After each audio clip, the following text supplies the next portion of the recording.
بسم الله الرحمن الرحيم وبه نستعين وصلى الله وسلم وبارك على سيد المرسلين حبيبنا محمد وعلى آله وصحبه أجمعين. السلام عليكم ورحمة الله وبركاته. خۆشەویستان و بەڕێزان لەو چەند کاتەکەمەی لە خزمەتتاندا پێم خۆشە تیشک بکەمە سەر ڕۆڵی گەنج و پەروەردەکردنی گەنج لە ڕۆژگارەکی وەچی ئەوڕۆ دەبێ یەکێک بێتن لە گرنگەکانی ئومەتی پێغەمبەری خوا صلی الله عليه وسلم و گەنجەکانیش بە تایبەتتر دەبی بە خۆیان بێنە پێش و ئیقدام بکەن بێنە مەیدان لۆ ئەو خێر و ئەو بەرەکەت و ئەو ڕەحمەتەی کە لەلایەن خوای ڕەب العالەمینەوە لە بۆیان ڕەوان کرایە لە پێشوازیدا بن بۆ ئەوەی پێی گەورە ببن، بۆ ئەوەی پێی دروست ببن، بۆ ئەوەی پێی تێبگەن، بۆ ئەوەی پێی پێ بگەن، بۆ ئەوەی بگەن بەلووتکە، بۆ ئەوەی ئامانجەکانیان بپێکن، بۆ ئەوەی دنیا و قیامەت تێیدا سەرفراز و سەربەرز و شکۆمەند بن تێیدا. چونکە بەڕاستی گەنج بە خۆتان دەزانن موسڵمانانی بەڕێز و ئەی گەنج کەوا تاقە و قوەیەکی زۆرتان تێیدا هەیە. حیف و مخابینە ئەو تاقە و قوە و ئەو هێزە بەکاری نێنی لۆ خزمەتکردنی دینی خوای ڕەب العالەمین بۆ خزمەتکردنی سنەتی پێغەمبەری خوا صلی الله عليه وسلم لە جیاتی ئەوەی بە سەرگەردانی بە سەرڕۆیی بە کات بە زادان بە شیتیشی بێسوود وەرە تۆ بتوانە هەگبەی خۆت پڕکە لە چاکە و چاکەکاری لە خزمەت و خزمەتکاری بیکە بە شتێک تەقدیم کە لۆ ئەوەی کە لە دنیادا هەم پێی بەختەوەر ببی و لە قیامەتیش پێی سەرفراز ببی ئینشاءالله. لۆیە تەمەشا دەکەین کەوا خوای ڕەب العالەمین چەندە پێغەمبەران باز دەکاتن کە زۆرینەیان لە چینی گەنجان بووینە، ینی لە چینی گەنجان بووینە کە لە 40 ساڵی و ئەوانە مەرحەلەی گەنجیە، قیمەی گەنجیە، پێگەیشتنی گەنجیە کە هاتوونە و پەیامی خوایان لە بۆ ناردایەوە کە پێشەوای پەیامبەرانیش محەممەد المستەفا عليه الصلاة والسلام کە لە تەمەنی 40 ساڵیدا خوای گەورە هەڵی دەبژێرێ بە پێغەمبەر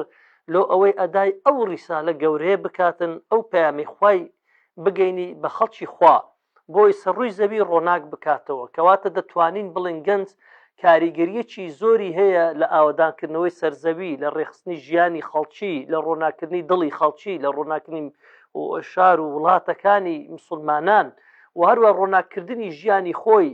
و هەروەها ڕۆناکردنی قەبری خۆی قیامەتی خۆی. ئەوە بەوە دەکرێتن کە ئیقدام بکەیت بێ پێشنیەت لێبینی بڵێ چۆن دەبێتن گەنجێک ئیش بکاتن لە بۆ ڕوخاندنی یعنی بیر و باوەڕی تاکتاکی ئومەتی پێغەمبەری خوا صلی الله علیه و سلم منیش دابنیشم تەمەشای بکەم و جێی لێ بگرم و هیچ ئیش و کارێکم نەبێ. چۆن دەبێ ئینسان ڕێ بەخۆی بداتن لە کاتێکەوە خەڵکێک هەبێ چینی گەنجێک لە ڕێیەکی دوور لەخوا پەروەردە بکرێ ئیشی پێ بکرێتن لۆ داڕماندنی ڕەوشتی گەنجان و ڕەوشتی خەڵکی لە کاتێکدا ئەمەی مسلمان و گەنج دەستمان بە خۆدا بەردەیتەوە تەکانێک نەکەین نینە پێش بۆ ئەوەی کە بتوانین هیچ نەبێتن تەسیر و کاریگەریەکە نەگاتە سەر ئێمە و دەوروبەری ئێمە و کەسوکاری ئێمە. چۆن بتوانی تۆ ببی بە فاعیل خێر لەناو ئەو کۆمەڵگایەدا لە ئومەتی پێغەمبەریدا عەلەیهی سەڵات وسلام. چونکە گوتمان بەڕاستی گەنج هەر تەمەشایکە لە سەردەمی هەموو پێغەمبەران نەوەکو محەممەد المستەفا صلی الله عليه وسلم هەموو دەوروبەرەکانیان گەنج بووینە. وإذ قال عيسى ابن مريم للحواريين من أنصاري إلى الله تورد بولو آيات تمشادكي أو إلى دوري عيسى بالبتمنترين لسي صالتين بريوان لما بين بازو وحفظه وهجده وبيستو بيستو أوانا بوينا كبون قال الحواريون نحن أنصار الله. يعني أو موقف جوانا أو هلوسته برزا لأيوي جنز دوشيته كأيوه بين ميدان روجارة شي وشي أمره كذا كبرن نحن أنصار الله. إما براسي بشتيواني ديني خوين، إما سرخري سنتي بيغمبري خوين صلى الله عليه وسلم، إما دبي بتوان عقيدة وأخلاقي أو ملتا بباريزين وحفظي بكين وهروها خلق كان دروس بكين پروردي كين باشي دروس كدنو پروردي خومن. بلام چون دتواني ببيك يعني كاريگريه چي چاک و باش لەناو دەوروبەرەکەی خۆت لەناو خێزانەکەی خۆت لەناو کەس و کارەکەی خۆت لەناو کۆڵانەکەی خۆت لە گەڕەکەکەی خۆت لە شارەکەی خۆت لە وڵاتەکەی خۆت بەوە دەکرێت پاشی پەروەردەکردنی خۆت بەڕێزم کە ئیقدام بکەیت بێ پێش ئەو شت لە بواری عەقیدەدا. چونکە بەڕاستی بیر و باوەڕی گەنج کە بیر و باوەڕەکەی دامەزرا و لەسەر ئەو مەبدەئە پاکەی ئیسلام پەروەردە کرا دروست کرا و خۆت دروست کرد و پەروەردە کرد لەسەر ئەو مەبدەئە جوانەی ئەمە بناغەشی پتەوە داتنا بینای لەسەر بکەی 100 طبقەش بیتن تەسیر ناکاتن چونکە بناغەکەی پتەوە و ئەساسەکی قەوی و قەیمی هەیە هیچ شتێک ناتوانێتن کە بینای لەسەر بکرێتن زەرەر بەو بینها بگەینی. بۆیە پێویستە یەکەمیشت لە بیر و باوەڕ و لە عەقیدەدا کە وەکو پێغەمبەری خوا عەلەیهی سەڵات وەسەلام دەیفەرموو ئەدیبوا ئەولادەکم عەلى ثلاث خصال حب نبيكم وحب أهل بيتي وقراءة القرآن. لە خۆشویستنی پێغەمبەری خوا صلی الله علیه و سلم، لە خۆشویستنی سەحابە و ئال و بەیتی پێغەمبەری خوا صلی الله علیه و سلم بە قورئان خوێندن، چونکە ئەوە دەربارەی عەقیدەیە، دەربارەی بیر و باوەڕە.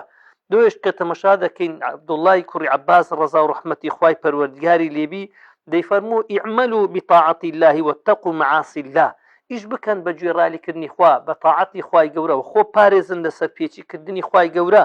ومروا أولادكم بامتثال الأوامر واجتناب النواهي. واتە هەروەها منداڵەکانتان کە دەکە گەنجەکانتان ئەو ڕۆکە پەروەردە بکەن بەچی لەسەر ڕاهێنان بە جێبەجێکردنی فەرمانەکانی خوا، دوورکەوتنەوە لە قەدەغەکراوەکانی خوای گەورە کە قەدەغەی کردوین. فذلك وقاية لهم ولكم من النار. دەیفەرموو بەڕاستی ئەمە پارێزەریە هەم بۆ ئێوە ئەی گەنج وەلۆ کەس و کارەکەش داک و بابەکان کە لەسەر هەمومانە ئەو منداڵانەمان ئەو گەنجانەمان پەروەردەیەکی جوان و سەحیح بکەین و دروستیان بکەین بۆ ئەوەی ببنە بەرهەمێکی چاک هەم بۆ بیلاد و عیبادیش لە دنیادا و بۆ خۆشیان لە قیامەتێک کە پێی سەر فراز ببن. کەمە ئەمە خاڵی یەکەمە. خاڵی دووەم، ئینسان دائیمەن یعنی لە عیبادەتدا لە جۆرەکانی پەرستشدا لە گەرم و گوڕیدا بێ، سارد و سوڕ نەبێ. یعنی گەنج ئەوەیە کە دائیمەن شەو نوێژی هەبێ، چێشتەنگاوی هەبێ، نوێژەکانی لە کاتی خۆی بکات، لە مزگەوت بکات، سونەتەکانی پێش و پاش بکات، ئەذکارەکان جێبەجێ بکە. ئەوانە تاقە و قووەیەکن. قراءەتی قورئانی هەبێ، حفظی قورئانی هەبێ، حفظی حەدیثی هەبێ، کتاب خوێندنەوەی هەبێ. ینی دەست بە خۆت دابەر مەدەوە بەڕێزەکەم، تۆ زۆر گەورەی دەتوانی یەکێک بی لەو کێسانە کە ببی بە قائیدێکی ئەو ئومەتە. ڕۆژێک دێ دەبی بە داعیەکدن ئەو ئومەتە. ئەو ئەجر عەظیمە و من ئەحسن قەولا ممن دعا إلى الله. چێ هەیە قسەی لەو کەسەی چاکتر بی؟ خوا شایدی ئەحسنت بۆ دەدا، نەک حەسەن چاک. چاکترین لەناو چاکەکان ئەو کەسن کەوا خەڵکی بانگەکەن بۆ دینی خوای پەروەردگار، خەڵکی بانگەکەن بۆ ئەخلاق و ڕەوشتی پێغەمبەر صلی الله علیه و سلم، خەڵکی بانگەکەن بۆ سنەتی ڕەسوول الله، خەڵکی بانگەکەن بۆ خەیریەت و چاکە. ئەو جار پاشان دەفەرمی وقال إنني وعمل صالحا وقال إنني من المسلمين. کاری چاک بکە، عملی صالح بکە. عملی صالحەکە شێوەی عیبادەتەکەی عملت کەوا دەیکەی و بەو عیبادەتە پێی صالح دەبی. وقال إنني من المسلمين. وەی گەنج شەرمت نەبی بە ئیسلام. ئەگە خەڵکێک بە بێدینی شەرم نەبی، ئەتۆ پێت شەرم نەبی بە ئیسلامەتی و بە دینداری. ئەگە خەڵکێک میسانن بە تەقلیدکردنی ڕۆژ ئاواییەکی گۆرانی بێژێکی میسانن ئەمریکی لەسەر و شکلدا پێی شەرم نەبێ، ئیفتیخار اعتیزاز بکە، تۆ خۆچواندن تو اقتیداکردنت بە سونەتی پێغەمبەری خوا ئیوی تەقلیدە ئیتو ئیقتیدا. تەقلید دەگەر ئیقتیدا زۆری فەرقە. ئەتوکو منهەج وەری بگرە کە لە سونەتی پێغەمبەریدا عەلەیهی سڵام خۆتدا ببین و خۆت بڕازێنەوە. ئەتۆ ببە قودوەیەک، ببە مەدرسەیەک بۆ گەنجەکانی دەوروبەرت، بۆ ئەوەی لە خێری ئەوانیش بەشدار بی، بێ ئەوەی لە خێر ئەوانیش لە خێریاندا کەم ببێتن. کەواتە ئێمەی مسلمان دەتوانین وەکو چینی گەنج هەوڵ بدەین، کۆشش بکەین لە بواری عەقیدەی و ئیماندا خۆمان پتە بکەین، لە بواری عیبادەتدا خۆمان پتە بکەین. بەوەش دەکرێتن کە بەردەوام بین لە دەرس و دیراسەت و لە عیلم، کە خاڵی سێم بریتێ لە عیلم. ئیهتیمامدانمان بە عیلم، پەروەردە بوونمان لە پاشی عەقیدە بە عیبادەت، لە عیبادەت پاشان ئەوجە بینە سەر عیلم، چونکە ئەوەی یەکەم بناغەیە، ئەوەی دووەم بیناکەیە. بەڕاستی عیلمیش جوانکاری بینایەکەیە، ڕازادنەوەی زەخرەفەکەیە، کەوا سەقف مەغریبیەکەیە، بلاجکتۆرەکەیە، کەوا چاردەورە جوانکاریەکەیە. بە عیلم ئینسان بەڕاستی بینا جوانێت. تەکمیلەی ئەو بینای عیلمە. بۆیش تەمەشا دەکەین کە پێغەمبەری خوا عەلەیهی سەڵات وسەلام لۆی عیلمی لە تەرغیب بکاتن لەناو گەنجەکانی ئەو سەردەم و ئەو کاتە، دەیفەرموو ئین العولەماء وەڕەثەة الئەنبیا. دەیفەرموو میراتگرانی پێغەمبەران، نەک ئی خۆی، ئی هەموو پێغەمبەران لە ئادەم تا خاتم کە 124,000 پێغەمبەر سەڵات و سەلامی خوایان لەسەر بێ، میراتگرانی هەموو ئەوانەیە چێ عولەما زانا. تۆ بەو عیلمە دەتوانی وڵاتت ئاوەدام بکەیەوە، گەڕەکەت ئاوەدام بکەیەوە، دەتوانی خۆ پێگەیاندن و تێگەیاندنی خۆت و غەیری خۆشت بکەیت. و هەروەها پێغەمبەری خوا عەلەیهی سڵام وسەلام حتا فێری دەکردن دەچی لەوەی کە لە دوعایەدا پەنا بگرنە بەخوای لە عیلمێک کە نەفعی نەبێ، سوودی نەبێ. چۆمە دەڵێن عیلم ئەو عیلمە بێ کە سوودی هەبێ، نەفعی هەبێ، عەمەلی لەگەردا بێ. دوێ دەیفەرموو اللهم إني أعوذ بك من علم لا ينفع ومن قلب لا يخشع. پەنات پێدەگرین خوایە لە زانستێک کە سوودی نەبێ، لە دڵێک کەوە خشوع نەبێ، خاشع نەبێ، ترسی خوای لە دڵ تێدا نەبێتن. ضرورە ئەو ئیهتیمامە بەو حاڵەتە بدەین. خۆشەویستان بەڕێزم، هەر یەک لەمە دەتوانین پاڵپشتی یەکتری بین. یارمەتیدەری یەکتری بین، هاندەری یەکتری بین کەمە ڕۆڵەشی کاریگەری هەیە لە بەرەو پێشچوون و پێشوازیکردن لەو شتانەی کە دەبنە دروستکردنی کەسایەتی گەنج، کە دەبنە دروست بوونی گەنج، دەبنە گەورەتی لە بۆ گەنج، کەوەکو هەتا ئافرەتان برێن ئافرەتانی ساڵحی سەلەفی ساڵح ڕەزا و ڕەحمەتی خوددایان لێبیتن داچی سوفیانی ثەوری ڕەزا و ڕەحمەتی خوای لێبی دەیگوتە سوفیانی چی؟ دەیگو ئەو بە خۆی دەجێڕتەوە دەڵێ قالت ئومی داکم دەیگوت یا بنەیە ئەی کوڕە شیرینەکەم اطلبی العلم وأنا أكفيك بمغزلي بڕۆ ئەتوو بە دوای علم بگەڕێ، بڕۆ داوای علم بکە، بڕۆ بخوێنە، بڕۆ کتاب دەبن هەنگدن لای ماوەستایەک بخوێنە، خۆت پێ بگەینە تێبگەینە، خۆت کە بەزانە، خۆت ڕۆشنبیر کە بە علومی شەرعی. دەیگۆ بڕۆ حەقت نەبی ئەمن پاڵپشتم بەچی دەچم خوری دەکڕم و دەکەمە ڕیس دەفرۆشم باشە، یعنی دەکەمە ڕیس، ینی خۆی مەغزەلی، ینی ئەوەی چاندن ئەو دەلیفکەی کردێ دوگوردی کردێک مافوو ئەوەی کردێ فارشەی تاکە گسۆکانی کردە مهم بە نەسیجکردن مەغزەلی ینی بە دوورمان بە شتێک ئەمن دەچم ئیشەکەم پارەکەی دەدەمە تو لە خاتری ئەوەی بزانە ئەو هیممەت بەرزیە لۆ پاڵپشتی گەنجان. دەی ئێستا کە ئێوە هەموو شتێکتان بەخوای لە بۆم تەوافیرە، هەموو شتێکتان لەبەردەستە، هەموو شتێکتان لۆ کار ئاسانە، هیچی بە پارە نییە، هەمووی وا لە خزمەتی ئێوەدا، بەس ئێوە تەکانێک جوولەیەک بدەنە خۆتان کە ئومەتی پێغەمبەری خوا زۆر ئیشی بە ئێوەیە، ئیسلام زۆر ئیشی بە ئێوەیە، ببن بەو کەسە مەردە کە لە ڕۆژی قیامەتی وەکو حەسەنی بەسڕی ڕەزا و ڕەحمەتی خوای گەورەی لێبێ دەفەرمێ کە لە خەونێکدا لەبەر چاوم ئاوا بوو ئیسلام هات لە ناو ساحەی حەشردا دەگەڕا دەسووڕا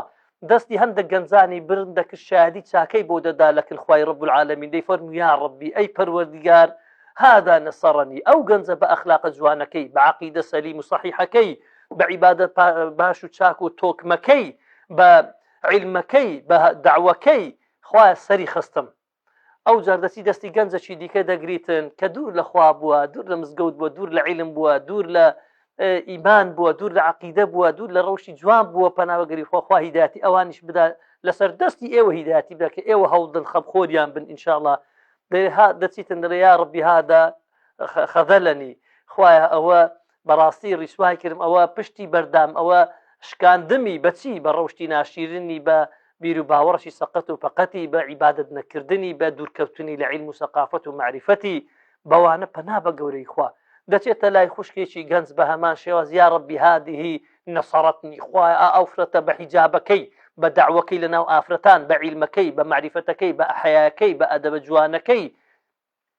ئەوە سەری خستم لەو لاشدێ ئافرەتەکی دیکە کە بێ ئاگا لە خوا دوور لە حیجاب و سەرپۆشی دوور لە عیلم و معریفەت و ثەقافەت و ڕۆشتی بەرزی ئیسلامەتی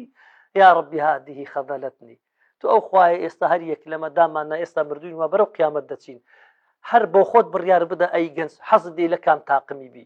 چ شانازیەکە چ گەورەیەکە چ فەخرێکە لە بۆ تو ئیسلام بێ لەوێ دەستت برند کە ئەو حالا برێ خوایە ئەوە سەری خستن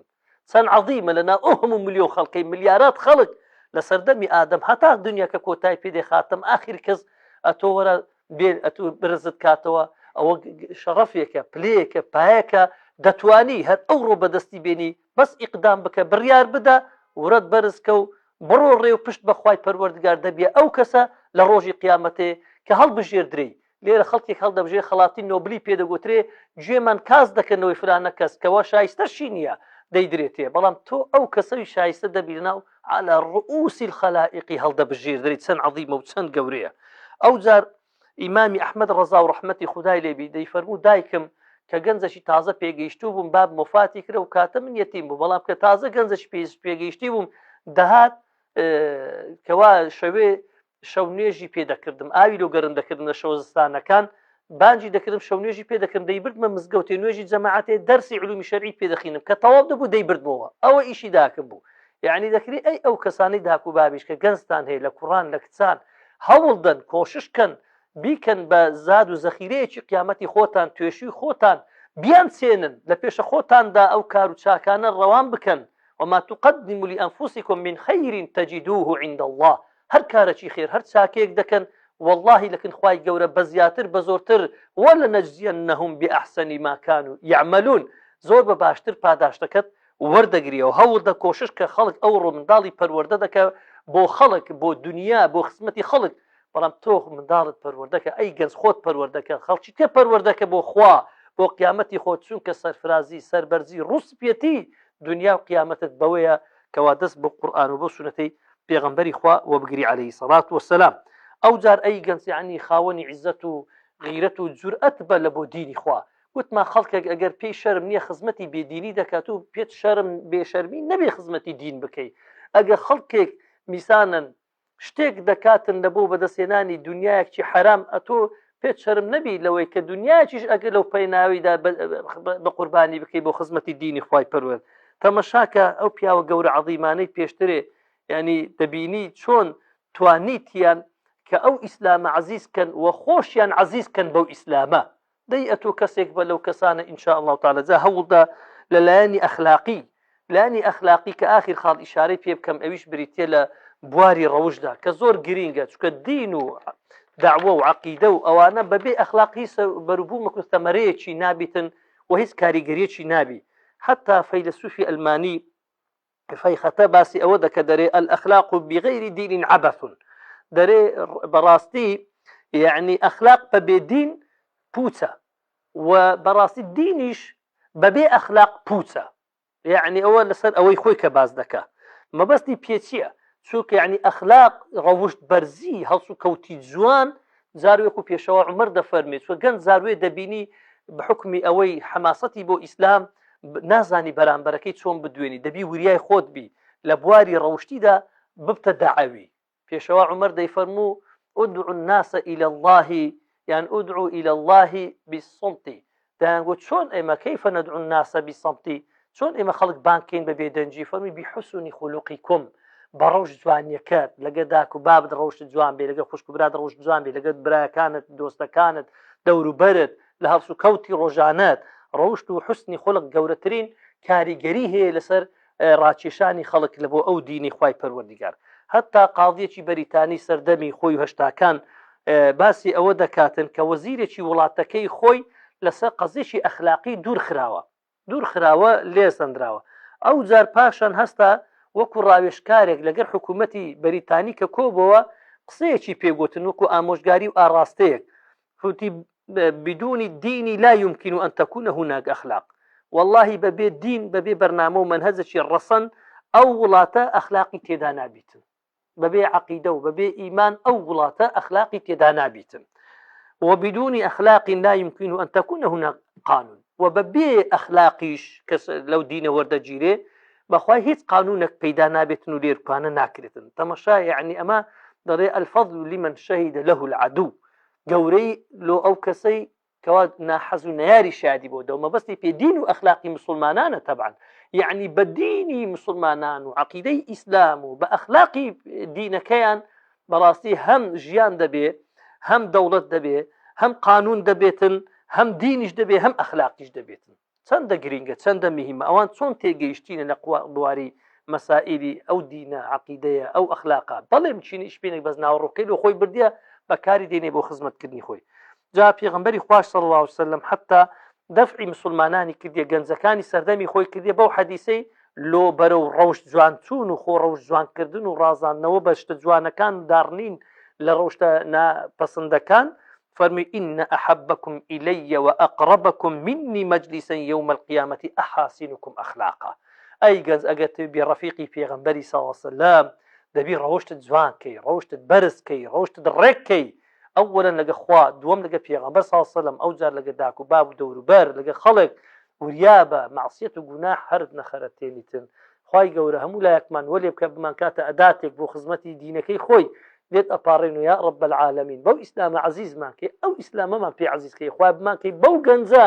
لە گەنجانی سەردەمی پێغەمبەری خوا صلی الله علیه وسلم کە بوونە هۆکار پاڵپشت دەبوو سەرخستنی دینەکەت إله العالمین. آمين آمين والحمد لله رب العالمين صلى الله وسلم وبارك على سيدنا وحبيبنا محمد وعلى آله وصحبه أجمعين.